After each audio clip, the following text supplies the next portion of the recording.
Do you have an E30? Does it leak oil on the ground? Well, today I'm going to show you how to fix the oil leak that I have, which is from the oil cooler. It's very common. It's a little O-ring. Well, it's a big O-ring, but it always causes issues. So we're going to replace it and do an oil change. So let's get this thing in the air. You can see that it's all wet here, but up top it's dry. So it's not coming from something up top. It's not coming from the front of the motor, and it's not coming from the oil pan, because I just put this oil pan on. So I know it's coming from this oil filter adapter. This is a stock OEM oil cooler, and they have an O-ring right in here against the block, and they square out and they just seep. So we're gonna do an oil change today, and we're gonna change that O-ring. First thing we gotta do is drop down this skid plate. It's 215 mil. It goes into the steering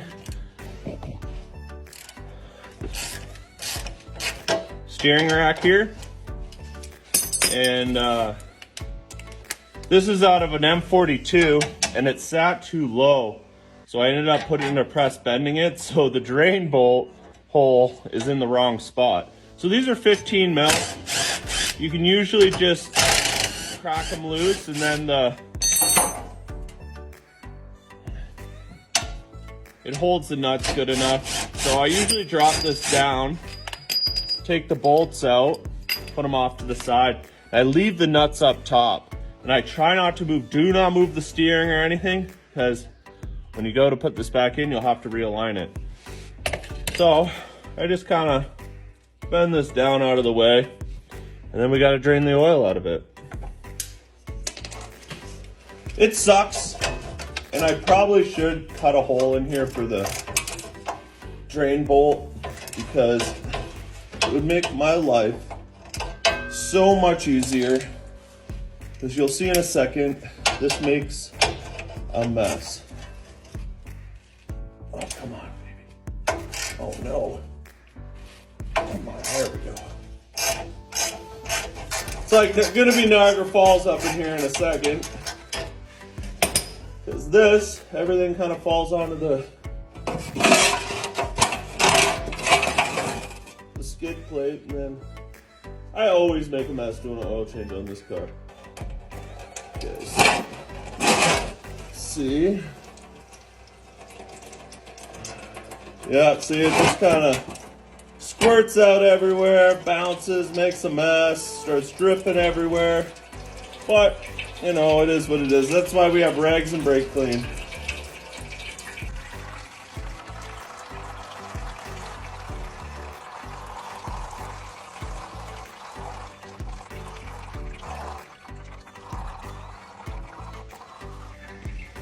Well, that's finishing the drain. We're gonna take off this shitty ass Fram filter.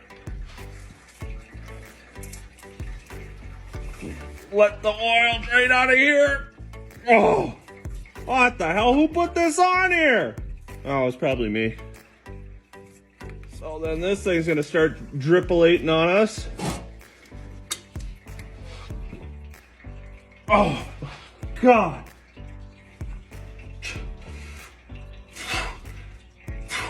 Here, got that loose. Oh yeah, there we go. And then, this is a 17 mil here. And this is, I'll show you when I get it out, but it's kind of like a banjo bolt. And, oh, she's on there tight. We take that off there, we'll get this filter out of the way.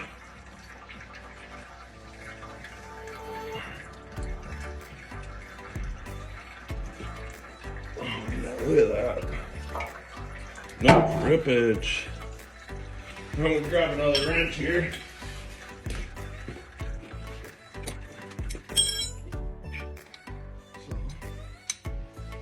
Wrong way. I'm gonna bust this thing off here.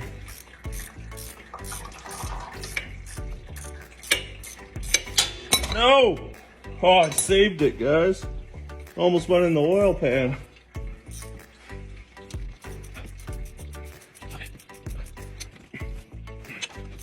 You know, this has been leaking for a couple years now.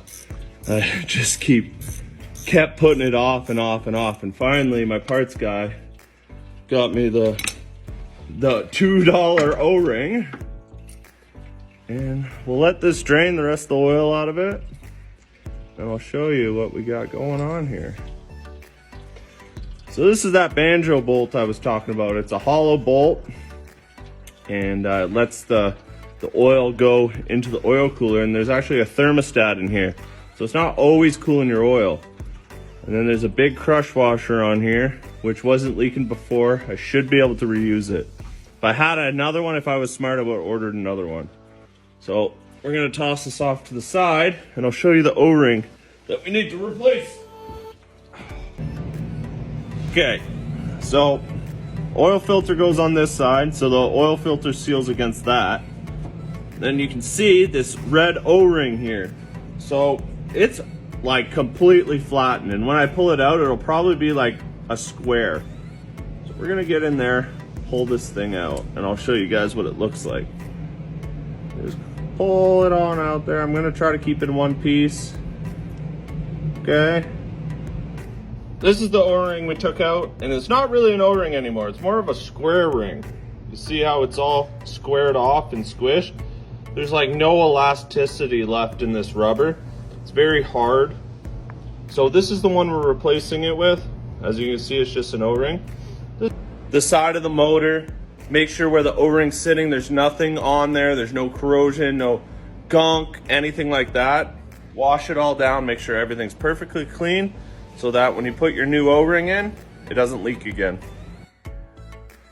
So I thought I pressed record, but I didn't. So I cleaned this whole thing. I used a toothbrush to get all in there and a pick to clean it up perfectly, washed it with brake clean. And then I washed down where it sits on the block with brake clean. I took a tab of grease and I put it on the O-ring to hopefully get it to kind of stay in place. And this is the hardest part. It's not pinching the O-ring. You're putting this in.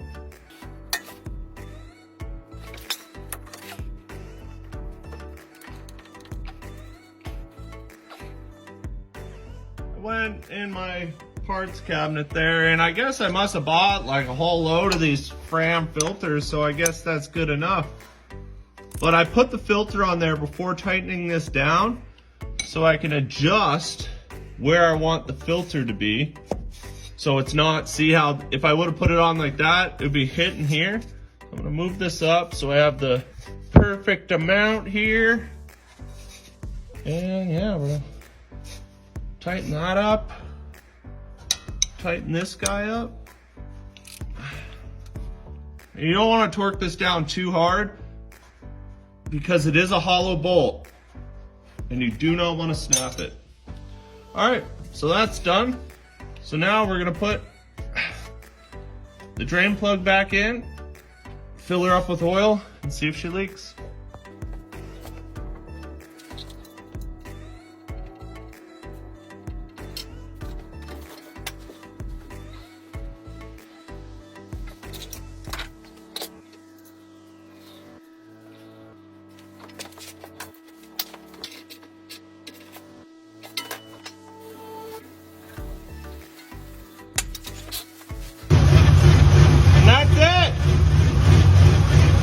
Leaky leak.